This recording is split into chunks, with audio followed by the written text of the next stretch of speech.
I was 17 when I got my first tattoo. It's a tattoo I got with my buddy Ricky, and it says "Swerve Life." Pete Davidson reveals his first tattoo was inspired by Ariana Grande's ex-boyfriend, Big Sean. Awkward. Pete was recently honored as one of the stars featured in Variety's Power of Young Hollywood issue, and during the interview for the magazine, he shared some fun facts that we didn't know about him before.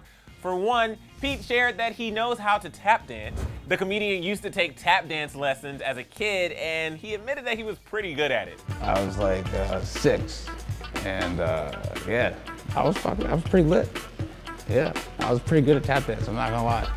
All right, so I think we know what we need now. We need Pete to please do some tap dancing in Ariana's next video, because this is something that we have to see. But Pete also shared that his favorite SNL sketch he ever did was the Lobster sketch, not because it was the funniest one he ever did, but because it was the most ridiculous one, and we'll have to agree with him on that. Dude, Les Mis with a lobster in a diner. It was, I couldn't not laugh the entire time. It's the most insane thing I've ever seen. Who am I? Now, of course, the biggest surprise reveal came when Variety asked about Pete's first ever tattoo. Pete's obviously covered in tattoos these days, but he got his first one with a friend when he was just 17 years old, and you won't believe who inspired it.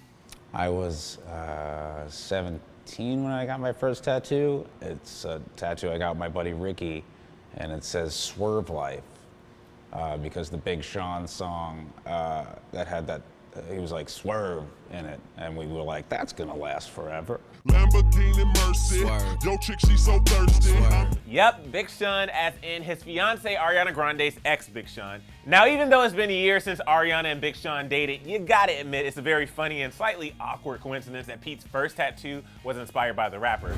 But I mean, hey, it could have been worse, right? Pete could have gotten a tattoo of Big Sean himself on his body, but that would have made for a pretty uncomfortable first date conversation. Like, hey, I happen to have your boyfriend tattooed on my shoulder or my chest, or who knows where. Anyway, I want to turn it over to you. What do you think of Pete's Swerve Life tattoo? And what else do you want to know about the comedian that he didn't share with Variety? You know what to do, sound off all your thoughts and feelings in the comment section below. And then when you're done with that, click right over here to watch another new video. And of course, don't forget to hit that subscribe button. Thanks so much for watching Clevver and hanging out with me. I'm your host, Awwwkkkkwwwaarrrdddd. You can find me on Instagram at Awwwkkkkwwwaarrrdddd, and I'll see you next time.